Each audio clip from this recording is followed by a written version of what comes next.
Saludos cordiales, estamos con César Rodríguez Garavito, sociólogo del derecho, profesor universitario, fundador de Justicia, que ha escrito varios libros de investigación.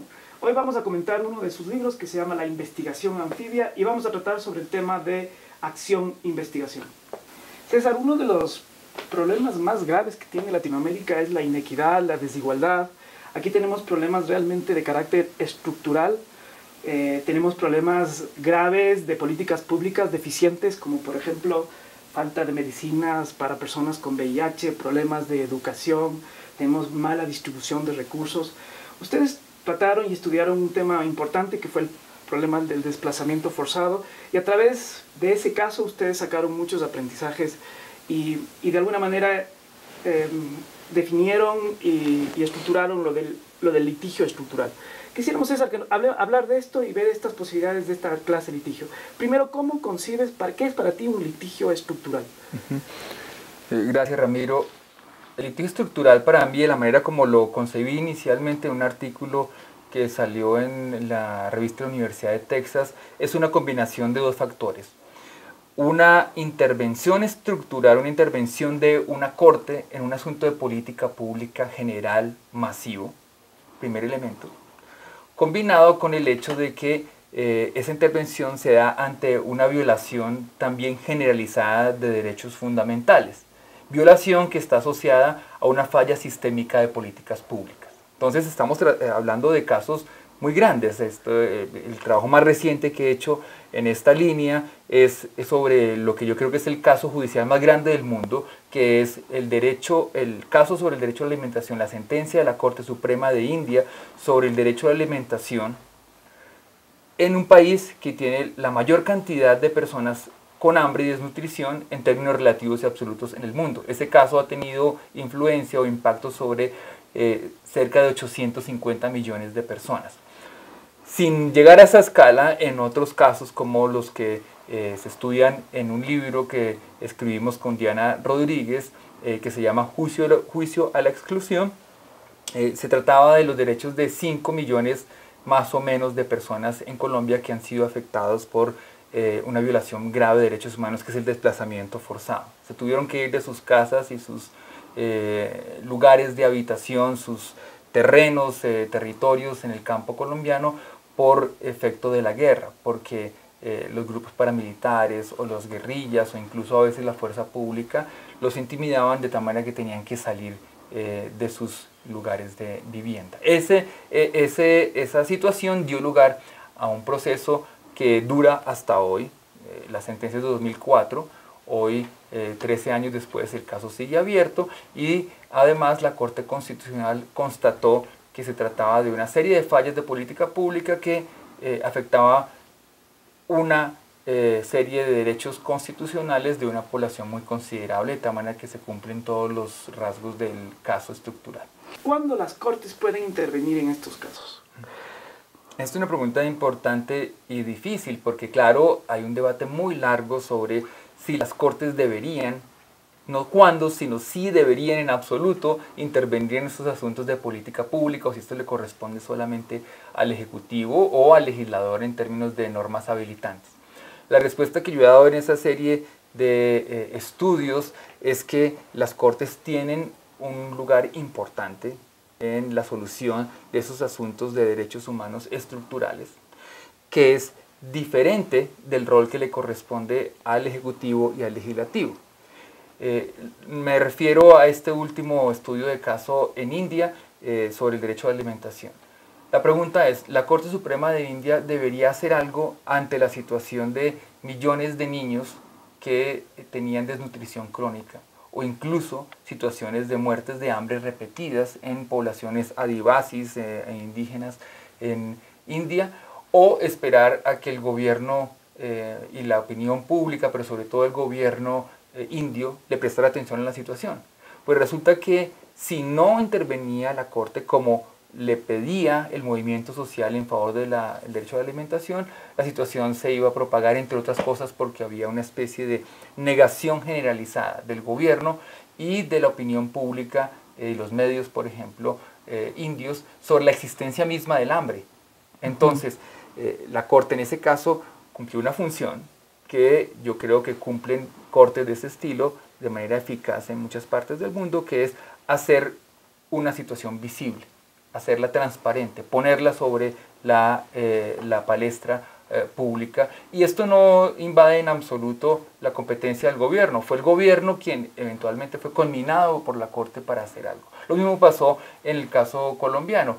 Los desplazados por la violencia eran normalmente cubiertos en los medios de comunicación, se hablaba de ellos en los medios de comunicación como una especie de efecto secundario de la guerra.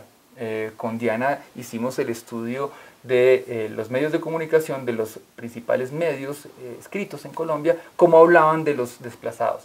Y normalmente se decía algo como, hubo una toma guerrillera en tal pueblo del Pacífico colombiano.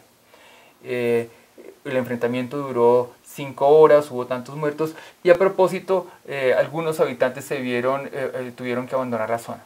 Ni siquiera tenían el nombre de desplazados. Incluso era tal la negación que incluso el gobierno de la época, que era el gobierno de Álvaro Uribe, alcanzó a hablar de esos desplazados como migrantes económicos. Imagínate entonces el desfase entre la realidad, la magnitud del problema y el nivel de conciencia pública sobre eso, a lo cual se sumaba, claro, que el Estado colombiano, ante la negación de la realidad, tampoco había desarrollado ninguna acción ni eficaz ni no eficaz, sino simplemente no tenía una política para atender a la población desplazada. En ese contexto, creo yo, donde hay invisibilidad del problema, donde no hay política pública, o donde la política pública es profundamente ineficaz por descoordinación interna. A veces hay una política pública, pero nuestros gobiernos a veces son un desastre para la implementación. Entonces hay 10 agencias, 10 entidades encargadas del problema, y entre ellas se pisan los talones.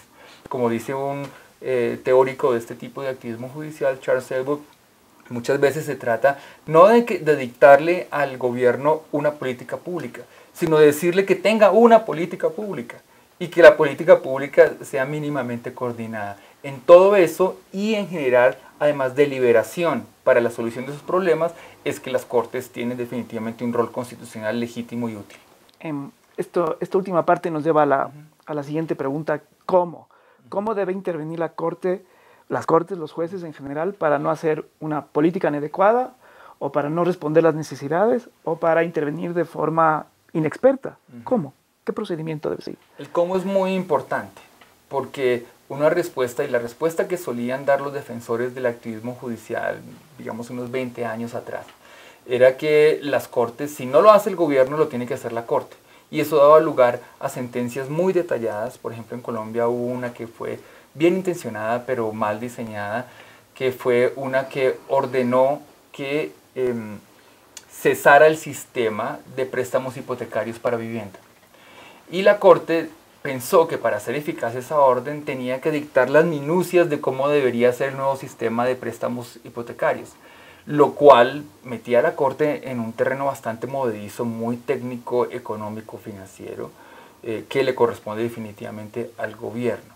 ¿Qué es lo que debe hacer entonces las Cortes, a mi manera de ver, después de esta serie de estudios? Hacer lo que yo he llamado un activismo deliberativo empoderado. ¿Qué quiere decir esto?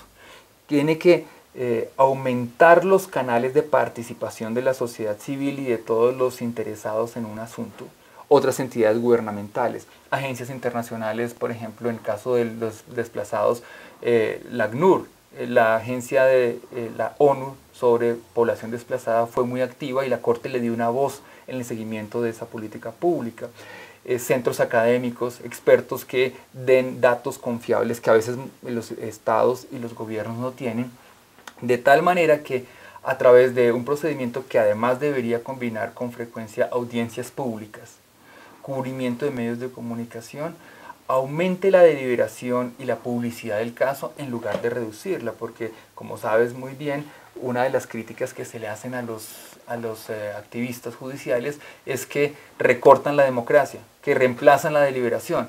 Yo creo, sin compartir esa crítica, que hay algo de razón en ella y que por tanto los activistas, las cortes activistas deberían preocuparse por aumentar la deliberación en lugar de disminuirla. Una última pregunta, César. Viendo la experiencia esta de la India y de Colombia en el caso del desplazamiento forzado, es ¿cuáles fueron los efectos de la intervención de las Cortes y de este litigio estratégico? En el libro sobre el caso colombiano, juicio de la exclusión, documentamos varios efectos. Hay efectos más materiales, más efectos en políticas públicas. Tú puedes ver, por ejemplo, en el caso colombiano, que el gobierno nacional, los gobiernos nacionales multiplicaron por un factor de 10 la inversión en programas para la población desplazada, una vez que se vieron combinados a desarrollar una política. Pero hay otros efectos más simbólicos. En el primer artículo que mencionaba yo hacía la distinción entre efectos materiales y simbólicos. Simbólicos no porque sean retóricos o insignificativos, insignificantes, sino por el contrario, porque cambian percepciones. Eso en teoría social son efectos simbólicos, es cambios en la forma como uno percibe una situación. Y si tú cambias de ver la situación de los desplazados como migrantes a verlos como víctimas de derechos humanos, o si cambias la percepción en India, de que en India las personas que pasan hambre lo hacen por culpa propia, a porque hay un problema sistemático de políticas públicas en la provisión y distribución de alimentos. Entonces, ese cambio simbólico que a veces las Cortes pueden promover a través de cubrimientos de medios de comunicación, a través de audiencias públicas, a través de un largo proceso de discusión, puede ser incluso más eficaz que el cambio material en la política pública misma. César, un detallito más que quisiera para terminar es, sabemos que el libro, nosotros tenemos el libro de la edición del año 2010, sabemos que hay una nueva edición. Si nos puedes decir por favor la página web, y sabemos que además uno se puede bajar el libro. El libro inicial lo publicamos sobre todo teniendo en mente una audiencia colombiana y una audiencia de pronto como tú, que eres experto en constitucionalismo andino, y entonces podías entender y soportar francamente todos los detalles de la implementación de la sentencia. Luego vimos que había interés y con Diana Rodríguez entonces hicimos un libro más internacional que publicamos primero en inglés, cuya traducción, el título traducido se llamaría como La exclusión radical a juicio, que publicó Cambridge. Y en español lo publicó Siglo XXI y de Justicia bajo el título de Juicio a la exclusión. Ese es el libro que se puede conseguir gratis en línea en la página de Justicia. También está en mi página personal, pero en la página de Justicia está todo, también Cortes y Cambio Social. Y además se puede conseguir pues, en las librerías en muchos lugares, porque Siglo XXI distribuye bastante bien, pero gratis, disponible para todos en la página de Justicia. Muchísimas gracias, César. Un saludo cordial.